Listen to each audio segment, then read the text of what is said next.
Ya. Oke, assalamualaikum kawan-kawan. Ya, alhamdulillah kami kembali kepada bangsa kita, Bapak Japar yang saat ini menjadi anggota DPRD Provinsi Jambi, dan mungkin banyak hal yang mau kita diskusikan sekaligus edukasi publik, Bang ya. Yang pertama ini yang kami bahas kawan-kawan terkait efisiensi anggaran atau defisit yang ada di Kabupaten Tanjung Jawa Barat yang sama-sama kita ketahui kan dikurangi 600 miliar, Bang.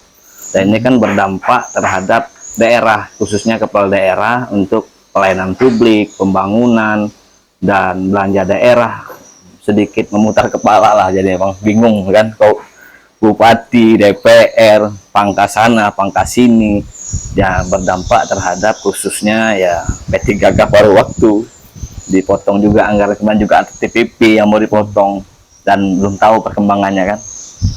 Terus menurut pandangan Abang nih, kan Abang sudah lama lah di kabupaten kita ini, ngerti lah keadaan geografis, masyarakat, politik, ekonomi terhadap pemangkasan anggaran tersebut, Bang. Gimana, Bang? Yang jelas, terima kasih atas kehadiran Adinda sekalian, dan pada hari ini kita kembali bertemu di ruang podcast yang dikelola oleh Dinda Iwan ini, mudah-mudahan selalu eksis. Amin, amin, amin. Terkait dengan pengurangan jumlah belanja kita yang luar biasa besar ini, memang mendatangkan kemasgulan ya buat kita semuanya. Karena kenyataannya memang pembangunan kita ini menjadi tidak terbiayai. Iya. Dan ini memang terjadi ke seluruh Indonesia. Provinsi, kabupaten, kota seluruh Indonesia mengalami dampak yang sama. Harusnya ada keseragaman informasi ya yang diberikan oleh pemerintah pusat, supaya tidak terjadi suasana saling menyalahkan. Iya. Kan itu yang terjadi sekarang. Iya, benar, Bang. Keseragaman informasi yang saya maksud adalah pemerintah pusat jujur saja apa yang terjadi sebenarnya, sehingga keuangan pusat itu yang biasanya disalurkan kepada daerah untuk belanja ini lalu tidak disalurkan. Iya. Pertama adalah terkait dengan DAU. Biasanya kan tidak tersentuh DAU. Iya. Nah, DAU ini kenyataannya sekarang juga dikurangi. DAK sudah lama banyak sektor yang hilang, ya kan, yang tidak pernah disalurkan lagi. Bahkan DBH yang persentasenya mestinya sudah jelas terhadap daerah selaku penghasil ya. Contohlah Tanjung Jabung Barat yang terbesar itu kan sektor minyak dan gas. Yeah. Minyak itu kan dalam aturan 10%, gas 30%. Nah, sepanjang ini kan tidak juga disalurkan. Nah, ini yang kita tidak mengerti, dan harusnya pemerintah pusat, karena ini sifatnya seragam seluruh Indonesia, harus memberi penjelasan. Nah, yang terjadi justru yang kita terima adalah serangan daripada Kementerian Keuangan, dalam hari ini Menteri Keuangan yang baru kan, Pak Purbaya, yang seolah-olah menjadi salah itu seluruh kepala daerah. Ya, benar. Saya lihat juga dianggap tidak selama ini tidak mendistribusikan uang daerah atau uang negara semaksimal mungkin untuk kepentingan masyarakat banyak. Nah, itu yang sebenarnya lalu menjadi satu kegaduhan baru. Sementara realitas yang kita terima hari ini adalah uang yang biasa ditransfer ke daerah dalam bentuk TKD itu tidak disalurkan, sehingga pada penyusunan postur belanja APBD di daerah masing-masing menjadikan kita kelimpungan kan? Ya, bingung kita, Bang. Ya, bingung. Itu yang terjadi. Kita tidak bisa belanja infrastruktur, tidak bisa belanja publik yang sifatnya menjadi kebutuhan untuk masyarakat. Nah, kalau dari awal ini diberikan penjelasan yang seragam oleh pemerintah pusat kenapa ini terjadi, taruhlah, ayo masyarakat sekarang ini kita mesti berhemat dahulu karena keuangan negara sedang tidak bagus. Barangkali kan lebih membuat suasana ini adem gitu. Iya. Sehingga yang terjadi harusnya pemerintah daerah diajak bicara untuk sama-sama mengerti kondisi ini dan membuat formulasi apa yang harus dilakukan. Tidak gitu mesti. Iya, yang saya dengar di TikTok, dia kan jadi pahlawan baru, kan dianggap pahlawan di dalam anggaran membangun ekonomi negara. Ya, setelah saya dengar dari abang, ternyata seorang menteri tidak mengkomunikasikan kebijakan yang ada di Kementerian Keuangan, khususnya terkait dengan APBN yang diambil oleh pemerintah pusat. Katanya kan begitu.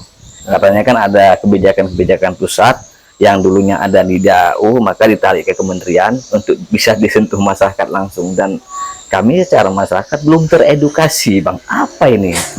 Ya, selama ini kan begini, kita kan pasca reformasi, kita diberikan keleluasaan berdasarkan undang-undang yang juga ditelurkan oleh pemerintah pusat kan? Ya, benar. Terkait dengan desentralisasi. Artinya beberapa kewenangan pemerintah pusat pada masa sebelum reformasi itu diberikan kepada daerah. Sehingga selama ini daerah kan cukup mandiri untuk mengatur belanja infrastruktur misalnya yang memang benar-benar dibutuhkan masyarakat. Nah, itu yang lalu pada era Menteri Pak Purbaya ini lalu hilang kan kayak gitu. Iya, terkesan misleading ya. Contohnya yang kita ketahui terkait anggaran ini kan 20% pembangunan, 20% pendidikan, 20% untuk kesehatan. Itu kan mandatori. Ya, mandatorinya begitu kan. Nyatanya kalau memang dikurangi lah bahasanya kan, dikurangi anggaran tersebut, bagaimana kepala daerah untuk menjalankan janji-janji politik kemarin, membangun pembangunan tentang kemasyarakatan, begitu juga abang kan di provinsi terkendala. Mungkin kiat apa yang harus dilakukan kepala daerah dan seorang anggota DPRD provinsi, Bang, terkait kebijakan yang saat ini kan jadi fenomena baru lah di dalam pemerintahan kabupaten kota? Ya, tidak ada jalan lain kecuali duduk bersama antara pemerintah pusat, pemerintah daerah, ya kan, mencari formulasi jujur dengan kondisi apa yang terjadi ini, ya kan, sehingga tidak terjadi suasana saling menyalahkan. Ini memang beban berat untuk pejabat yang dipilih, ya, terutama anggota DPRD dan kepala daerah, ya, maupun presiden sendiri. Karena kenyataannya kita kan memberikan satu harapan kepada masyarakat terkait apa-apa yang mereka inginkan dan mereka butuhkan. Nah, ini yang tak terjadi sekarang. Seolah-olah jadi salah semua nih pemerintah daerah. Opini yang dibangun di ruang publik seolah-olah selama ini uang belanja daerah yang berasal daripada pemerintah pusat ini tidak dijalankan dengan sebenar-benarnya. Nah, iya. Itu yang terjadi. Ya, bisa saja lah peluang untuk tidak dijalankan dengan benar kan. Tetapi kan itu ada ruang pembuktiannya sendiri. Ya, benar. Ada ruang pembuktiannya sendiri. Yang jelas selama ini uang yang ada itu pun kalau bicaranya Tanjung Jabung Barat, kita menghadapi satu tantangan yang luar biasa besar untuk membangun Tanjung Jabung Barat. Infrastruktur misalnya. Apalagi untuk wilayah-wilayah hilir ini kan. Wilayah hilir ini kan wilayah yang pertama secara geografis, struktur tanahnya kan kita tahu sendiri. Lumpur.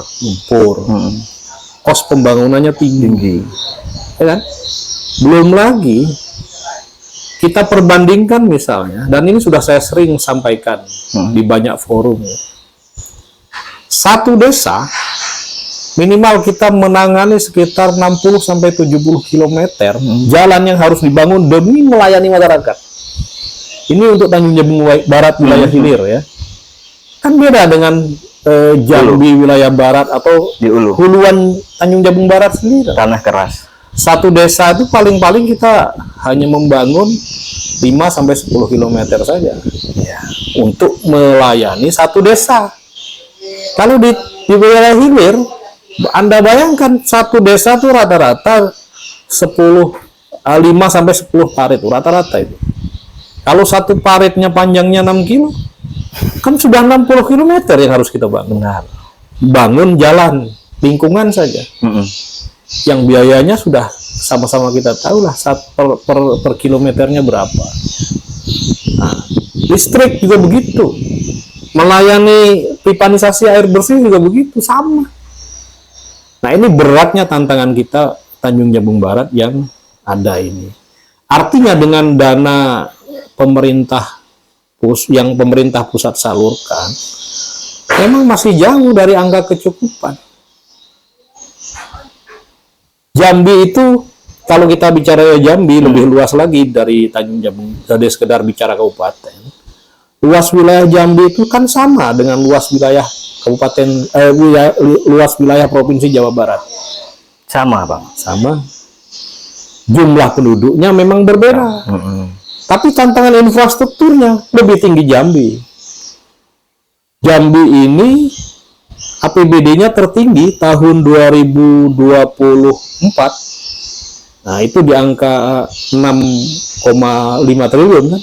6 triliun 500 miliar. 6,7 atau 6,8 seperti itu. Nah, tahun 2025 turun jadi 4,6. Mm-hmm. Nah, di tahun 2026 turun lagi jadi 3,7. 3 triliun 770 miliar. Berat ya. Ada 2 triliun yang hilang. Nah, sementara Provinsi Jawa Barat itu dengan luasan wilayah yang sama, mereka APBD-nya kan sekitar 44 triliun. Oh. Dan banyak program infrastruktur yang dihadirkan oleh pemerintah pusat di Jawa Barat daripada di Jambi kan. Jauh. Terkait kebijakan, perbedaannya sangat jauh tadi, Bang. Skema kebijakan pemerintah itu apakah hitungan manusia yang luar biasa tadi, apa faktor geografis, apakah pendapat di daerah tersebut berbeda? Kok jauh sekali perbedaan itu? Mau 20 kali Yang lipat. jelas Jawa Barat itu kan provinsi yang lebih dulu ada daripada Jambi. Dari sisi politis ya. Hmm. Terus tokoh Jawa Barat kan di nasional yang membicarakan kepentingan pembangunan di wilayah Jawa Barat kan lebih banyak dari provinsi Jambi. Artinya alasan-alasan politis itu saya melihat lebih dominan. Ya juga memang jumlah masyarakat yang lebih banyak yang harus Dilayani. diselesaikan problem sosialnya oleh pemerintah pusat menyebabkan kecukupan anggaran mereka dapat dibantu oleh pusat itu memang lebih besar. Tapi yang saya maksud, kita bicara infrastrukturnya Iya. saja. Iya, iya. Kalau jumlah masyarakat, program-program sosialnya ya oke lah. Kalau program infrastruktur kan sama saja Mustahil. Sama. Nah, yang lalu menjadi perbincangan menarik lebih lanjut adalah narasi juga yang dibangun oleh pemerintah pusat yang saya kira juga membutuhkan satu telaah dalam membangun narasi mengenai daerah. Pertama adalah suasana seperti salah daerah ini terkait dengan rendahnya PAD. Ya. Itu kita kan tertawa sendiri gitu loh. Sumber-sumber PAD itu saja kan sudah ditentukan oleh pemerintah pusat. Oh. Bukan lalu daerah bebas membangun kreasi, ya kan? Bagaimana pungut-pungut sembarangan itu kan nggak bisa. Ada aturan lagi Ada terkait aturan, PAD. ada regulasinya. Aneh pemerintah pusat. Makanya itu yang kita nggak ngerti dan hanya bisa tertunduk. Pertama, yang jelas sektor barang dan jasa, ya kan, yang sifatnya apa itu, pajak atau retribusi. pajak ya. Iya, pajak. Ya, restoran, hotel. Ya. Yang membandingkan kota Kuala Tungkal, jangan jauh lah, jangan ke Jakarta atau daerah-daerah kabupaten, kota kabupaten yang ada di Jawa, pusat pemerintahan yang ada di Jawa. Kalau membandingkan kota Kuala Tungkal dengan Jambi saja kan udah jauh. Kalau dari sisi pertumbuhan restoran dan hotel, ya kan? Iya. Maka daerah-daerah seperti kota itu memang agak survive sekarang dengan kebijakan pemerintah pusat seperti sekarang. Kota itu masih lumayan bisa belanja karena PAD-nya kan menunjang. Pajaknya tinggi dari PAD-nya menunjang. Anda bayangkan saja membandingkan perolehan pajak jasa, cek pajak di sektor jasa ya, di antara kota Jambi dengan Kuala Tungkal misalnya, seperti apa? Jangan lalu bandingkan dengan Depok, jauh dengan Jakarta. Jauh sekali, Bang. Ya kan nggak bisa begitu. Itu satu sektor. Ya kan? Sektor kesehatan lah yang selama ini jadi primadona ya untuk daerah-daerah seperti Tanjung Jabung Barat dan juga kabupaten yang lain. PAD terbesarnya dari rumah sakit. Iya. Dari pendapatan sektor rumah sakit PAD-nya. PAD. Kan miris. Mengharapkan orang sakit banyak-banyak baru PAD-nya tinggi. Itu yang terjadi. Pariwisata kayaknya lemah. Ya pariwisata kita kan tidak bisa diandalkan dari sisi pariwisata alami. Yang bisa kita lakukan adalah membuat pariwisata buatan. Pariwisata kuliner. Pariwisata apalagi yang sifatnya event. Yang itu membutuhkan arus orang yang banyak ke sini kan. Nah, pertanyaannya semenarik apa event yang kita gelar sehingga menarik orang dalam situasi yang konstan ya kan, yang tetap begitu supaya mau datang ke Kuala Tungkal. Kan nggak bisa. Itu sifatnya musiman gitu. Nah, makanya bisa dipastikan bahwa PAD kita itu tidak akan bisa menunjang sepanjang kota ini ya seperti ini. Kota-kota kabupaten, tipologi kota, ibu kota kabupaten, ya yang di luar Jawa ya seperti ini. Nah, makanya kita tidak bisa menurut saya lah, daerah-daerah di luar Jawa tidak bisa diandalkan belanja daerahnya dari sektor PAD. Karena yang paling harus menunjang itu ya sektor jasa itu. Bagaimana menggambarkan sektor jasa kita bisa berkembang besar? Nah, itu dia. Sementara regulasinya ya seperti itu. Apalagi pajak kendaraan bermotor, pajak bumi dan bangunan, pajak reklame, pajak itu pertokoan. Kan, ya, retribusi. Iya, retribusi. Ya. Kan tidak terlalu besar. Retribusi parkir. Sedih ya gitu ya. Itulah gambarannya. Kemana mengisi slot-slot. Bagaimana mengisi membuat PAD tinggi coba? Inovasi yang dibangun pemerintah daerah misalnya, contohnya begini. Di Kabupaten Tanjung Jabung Barat ini kan ada namanya Dinas Penanaman Modal dan Perizinan Satu Pintu. Dan di situ kan ada tenaga ahli penanaman modal yang mana ASN tersebut melakukan seminar di luar kota, potensi alam, industri, ekonomi yang Tanjung Barat ini bagaimana ada investor yang datang. Mungkin itu belum pernah terjadi kah? Kita bisa keluar, kita menggambarkanlah Tanjung Barat ini begini, menarik investor datang. Itu bisa nggak seperti itu, Bang? Kalau diupayakan. Saya tidak menerima sebuah gambaran bahwa investasi itu akan banyak menolong daerah dari sisi pembiayaan langsung ya. Iya, kenapa, Bang? Saya tidak ada melihat gambaran bahwa banyaknya investasi itu lalu akan mendatangkan belanja yang sifatnya bisa dikelola langsung, pendapatan yang bisa dikelola langsung menjadi belanja daerah kan tidak ada. Berarti investasi itu akan mendorong sektor ekonomi, iya. Iya betul. Cuma PAD-nya begitu juga. Kalau dari sektor PAD secara langsung nggak ada. Iya.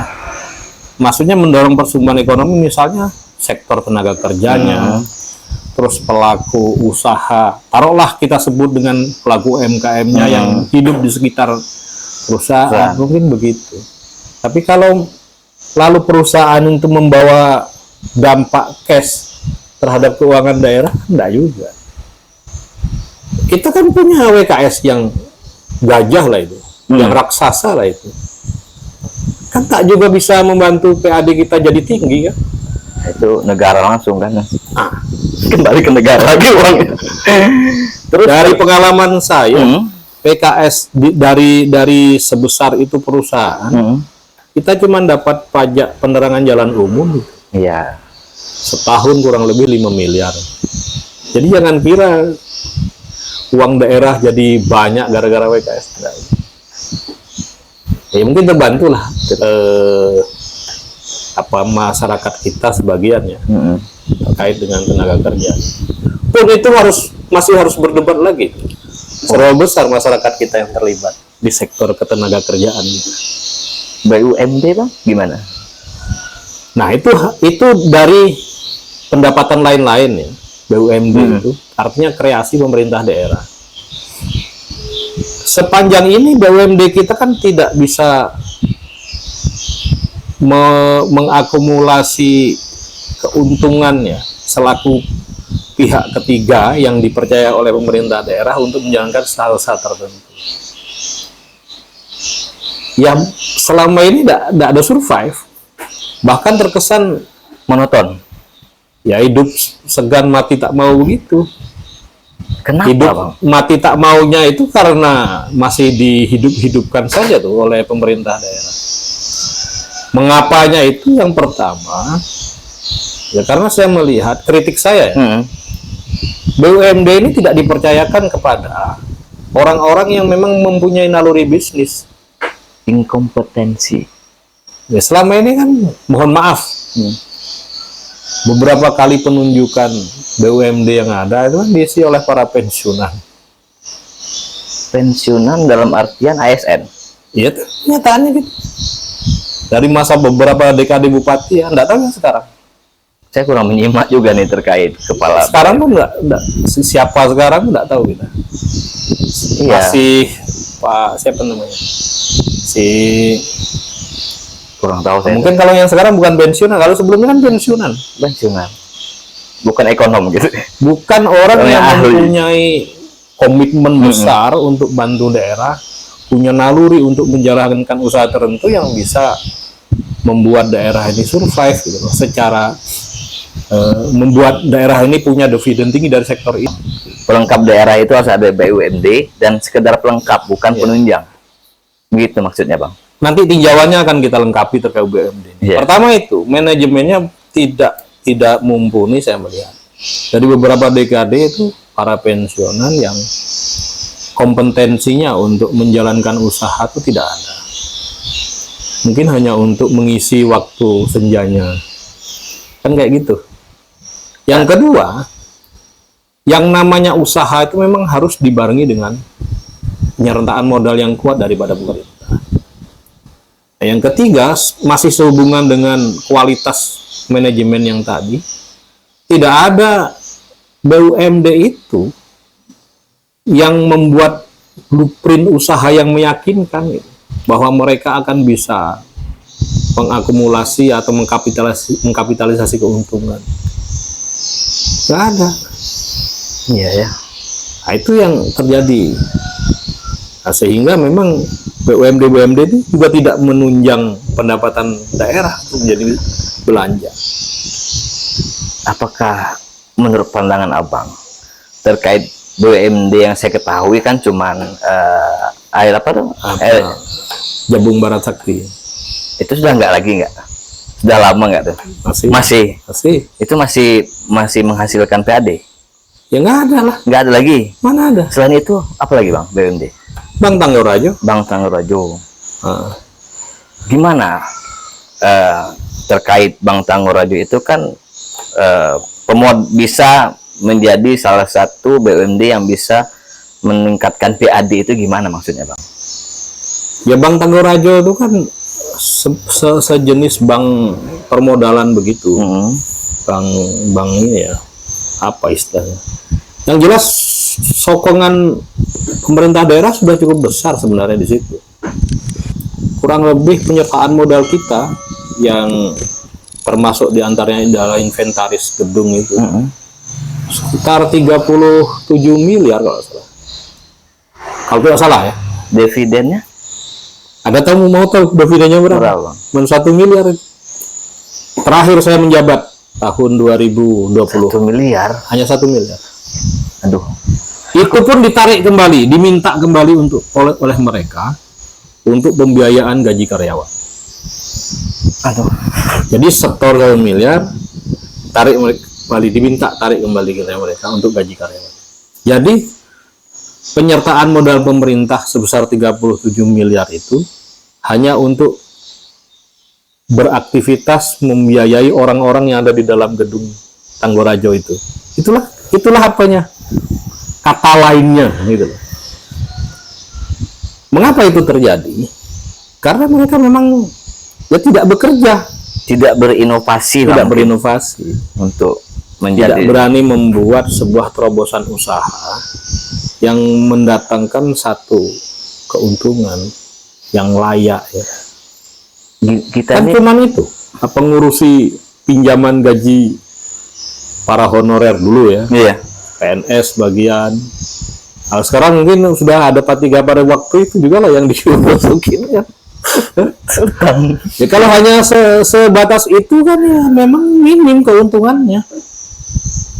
Saya pernah menyarankan Pak Bupati supaya menugaskan pada mereka membuat semacam plan usaha apa dari sektor, kan bank itu ya pembiayaan yang bisa mereka biayai, sehingga ketika meminta anggaran ke DPR untuk penyertaan modal itu, kita tidak ragu untuk memberikannya. Iya. Terus selain itu nggak ada lagi ya BUMD? Saya tidak melihat BUMD ini punya prospek di Tanja Barat. Nggak tahu kalau nanti PI ini seperti apa. Iya. Dana partisipasi interest. Kalau partisipasi interest kan lewat BUMD provinsi ya. Itu kan terkait dengan PAD tadi. Kayaknya sepertinya masih berat lah kan, karena BUMD-nya masih Ya, artinya pembiayaan daerah lewat PAD, lewat lain-lain itu ya seperti ini. gini-gini lah. Sepanjang regulasinya tidak dirubah oleh pemerintah pusat. Yang Abang ketahui regulasi terkait PAD itu bagaimana, Bang? Soalnya saya belum pernah mendengar. Tidak ada pilihan lain kalau mau dituntut daerah punya PAD dari sektor itu yang sekarang jadi DBH. Minyak gas. Iya, Cuma itu. yang besar saya rasa itu. Kalau habis, Ya kalau habis nggak bangkrut. Itu ya. sepanjang ini kan memang penguasaan terhadap pengelolaan minyak dan gas itu kan pemerintah pusat. Masih diatur pusat. Makanya saya pernah bilang di Kementerian Keuangan, kita ini kan kadang-kadang sakit hati juga, dianggap sebagai daerah yang nyusu terus kan, katanya begitu, netek terus ke pemerintah pusat. Ya perbedaan karakteristik antara Jawa dengan Sumatera kan itu. Kalau Jawa PAD-nya dari sektor jasa wajar, mereka kan memang arus orang, barang dan jasa itu kan sudah sedemikian lancar. Karena infrastrukturnya itu sudah bagus-bagus.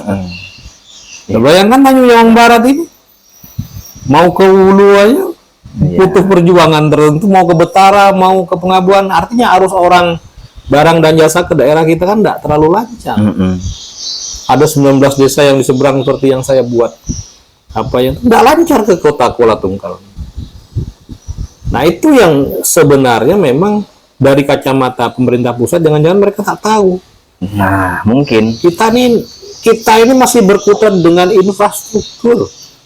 mungkin Itu real itu. iya, real. Mungkin Purbaya ini data kurang lengkap melihat di Dan Jawa. selama ini kita kan cukup merasakan bahwa Ya Tanjung Jabung Barat, Jambi, ini ya terbangun dekade sekitar 15 tahun, 10-15 tahunan ini. Benar Bang, benar. Baru inilah mau ada pembangunan yang bisa dilihat langsung. Pasca reformasi Pasca benar-benar reformasi. kan? Setelah desentralisasi mengenai pembangunan daerah ini berdasarkan kewenangan yang pemerintah pusat berikan itu. Benar sekali ya. Sebelum itu kan nggak ada. Jawa kan sudah lebih dahulu pembangunan. Kalau ngomongnya Jawa udah dari dulu. Sudah dulu wajar, peradabannya sudah lebih tinggi lah Iya. ibaratnya kan dibanding Kalau Tanjung kita Jabung. mah 15, taruhlah 20 tahunan ini lah baru. Ya kan belum lama kita. Saya merasakan listrik di kampung saya tuh baru 4 tahun, 5 tahunan nih. Padahal Ada 70 jalan lintas baru berapa hari. Padahal merdeka 74 tahun. Nah makanya memang kacamata pembangunan antara orang-orang yang berada di Jakarta dengan di kita itu menjadi beda gitu loh. Kita ini masih berkutat infrastruktur. Mau dipaksa berbicara ke arah lain, nanti malah tidak tumbuh ekonomi kita. Taruhlah akibat ketiadaan pembangunan infrastruktur. Kalau situasi keuangan daerah terus seperti ini, ya kan? Bertahan agak taruhlah 4-5 tahun. Bah, Anda bayangkan kita akan kembali kepada mode zaman Orde Baru. Bukan, mode zaman Yang sebelum sebelum- ini. Ketika orang susah berurusan dari desa ke kota ini, ya ekonomi kita kan macet juga. Orang susah jual kelapa, jual sawit, jual apa-apa ke sini. Terus solusi pusat terkait keterbatasan anggaran itu ada nggak mereka membuka ruang terkait pembangunan sekiranya memang potensial dibutuhkan masyarakat bisa langsung diterima oleh pemerintah pusat, ada Nah, nggak? makanya itu yang harus dikomunikasikan oleh pemerintah pusat kepada daerah. Dia harus buka Keran. informasi, Membuka ya. buka komunikasi, diskusikan. Pemda tugasnya hanya ini, mengingat keuangan daerah seperti sekarang, sehingga masyarakat tidak menyalahkan salah satu pihak. Kan seperti itu. Iya. Yang terjadi sekarang ini kan belum ada penjelasan resmi dari pemerintah pusat Belum. seperti apa. Pak Purbaya kan sering menggiring opini terjadinya penyelewengan anggaran di daerah itu Iya, karena benar. untuk mendapatkan opini publik yang luar biasa. Iya, makanya kalau memang betul-betul diselewengkan, kan negara ini tidak tanpa pengawasan kan. Ada jaksa, ada polisi, ada KPK, banyak lah. Kalau nyeleweng ya ditangkap aja. Kan seperti itu. Statement yang Ada dibangun, BPK, ada BPKP, banyak kok. statement yang dibangun itu langsung mendapat dukungan publik dan itu jadi masalah. Ya era informasi dan keterbukaan sekarang kan ya memang memungkinkan hal-hal seperti itu. Tapi yang kita rasakan bahwa memang daerah ini benar-benar nggak bisa belanja gitu. Bisa, Bang. Kecuali memang kita harus merasionalisasi belanja di sektor-sektor tidak langsung. Contohnya, Bang. Teriakan sudah oleh beberapa teman kan, tapi kan memancing reaksi negatif dari publik. Misal pengurangan TPP, Oh, yang tak mau ke arah sana. Ya kan, mengurangi tunjangan DPR. Iya. Bisa saja itu dilakukan. Kalau saya selaku anggota DPR, kalau memanglah tunjangan-tunjangan ini bagi DPR ini dianggap menjadi beban untuk masyarakat, ya kurangi aja, rasionalisasi saja. Semua itu kan ada aturannya oleh pemerintah pusat. Lagi-lagi pemerintah pusat yang punya regulasi. Udah kurangi aja, nggak apa-apa. Karena memang ya situasinya begini. Kita menjadi pengurus pemerintah ini, filosofinya kan supaya melayani masyarakat. Kalau yang terjadi seperti sekarang, Provinsi Jambi masih ada ruang belanja publiknya. Kalau saya melihat postur 2026, APBD 2026 Tanjung Barat, itu hampir nihil untuk belanja masyarakat. Sementara kita masih mempertahankan belanja pegawai. Lah, yang diurus siapa? Masyarakat kan? Iya. Kalau belanja masyarakatnya nggak ada, berarti makan gaji butuh. Bingung aku dengan pemerintah pusat berarti. Nah, makanya seperti itu. Aneh.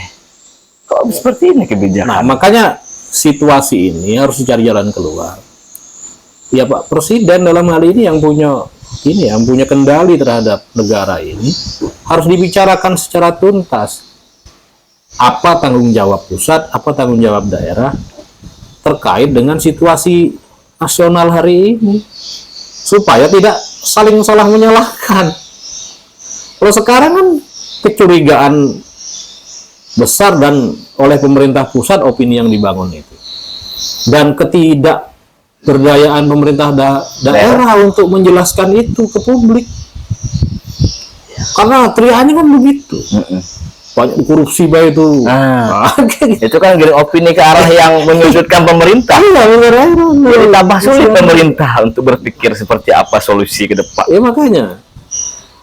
Nah, sekali lagi duduk bersama, cari formulasi, jujur dengan kondisi, ya. Nah, apa sih yang terjadi hari ini dan apa yang harus dilakukan? Yang saya khawatirkan begini, ketiadaan belanja publik di pemerintah Kabupaten Tanjung Jabung Barat itu akan berdampak kepada persoalan-persoalan sosial di tahun 2026 nanti.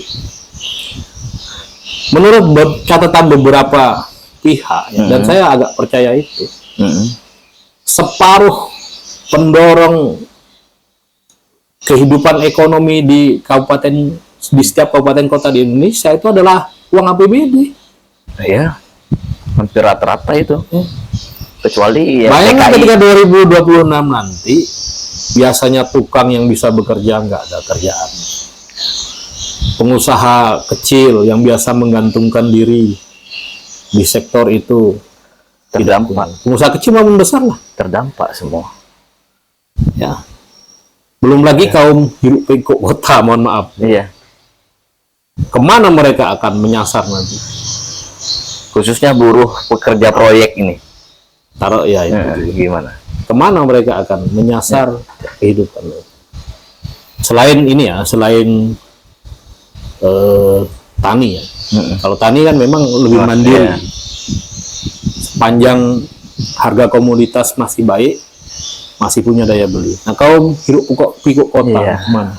Buruh hal yang lepas kemana? Gimana ya? Memang berdampak ini Bang. Otomatis. Ya ini harus menjadi pemikiran serius loh oleh pemerintah daerah. Kalau enggak, gimana ya? Nanti kriminalnya tinggi. Ya mau tahu. Akibat banyak yang nggak kerja lagi. Kan? Ya, Pak Purbaya. Dengar Pak Purbaya. Aduh.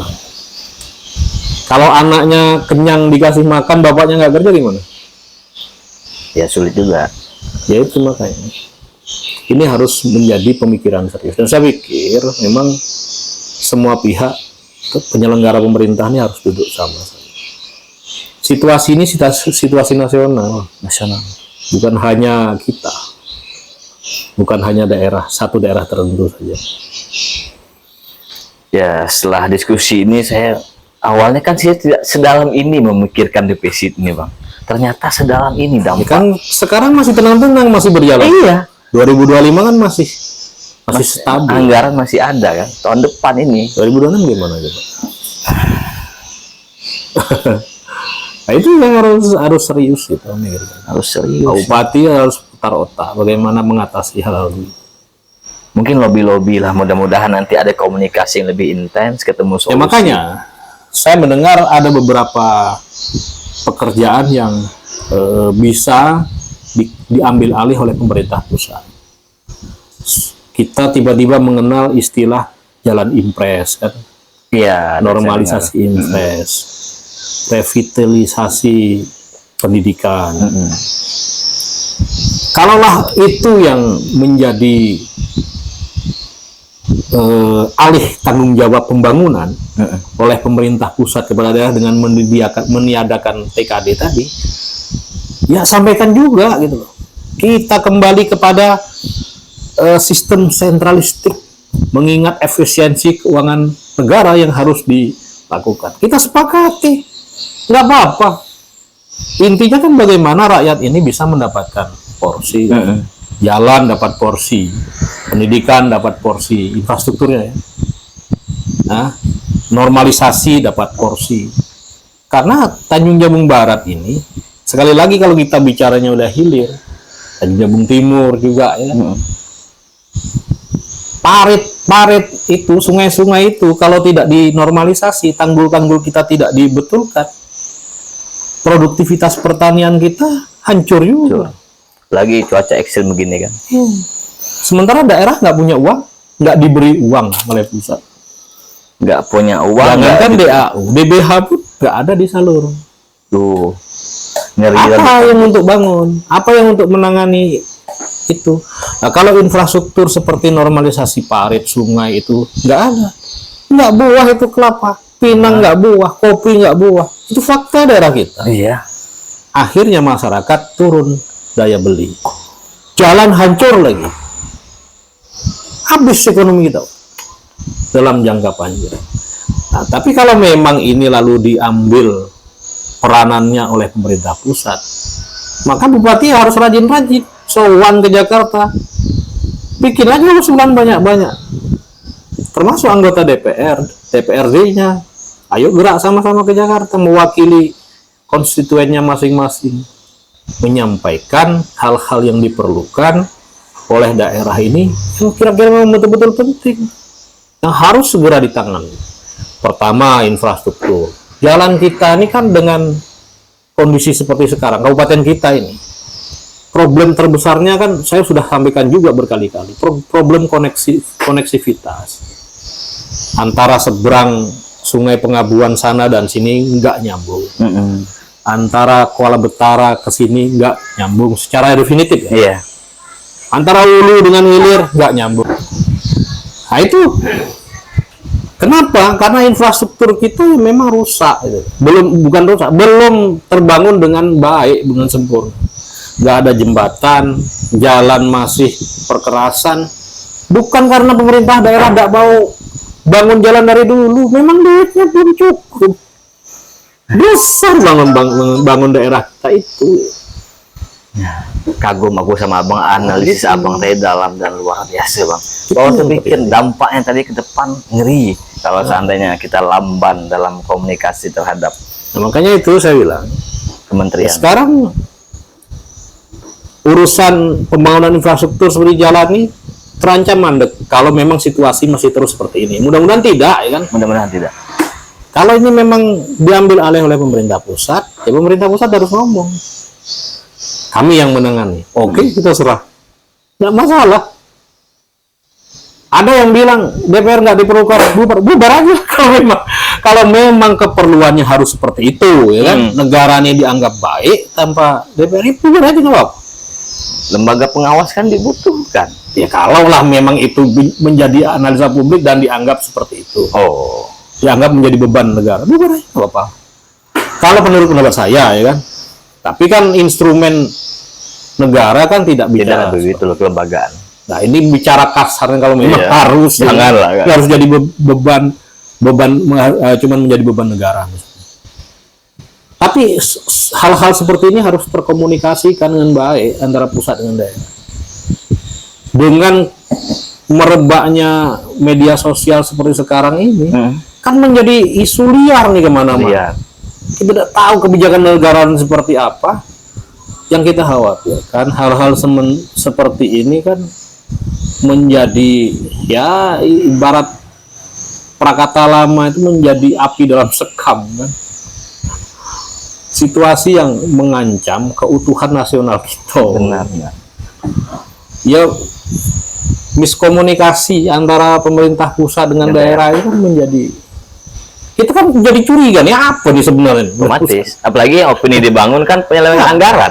Seolah-olah pemerintah daerah tertuduh. Dan dia langsung didukung. Salah gitu. Khususnya Menteri Keuangan kan dapat dukungan publik yang luar biasa. Iya. Nah, itu yang terjadi sekarang. Sementara daerah ini kan kita tahu gitu. Wah, berat ya. Jadi kawan-kawan, tahun depan mungkin bang ya, anggaran kita ini khususnya pembangunan, kalau teriak ya kita maklum lah, karena anggarannya ini lagi diperjuangkan oleh Pak Bupati dan anggota DPR yang ada di daerah maupun di provinsi. Ada satu peluang lumayan besar nanti dari sektor partisipasi interest PI. bagi penghasil migas seperti kita kan. Untuk daerah penghasil itu lumayan bagus insya Allah.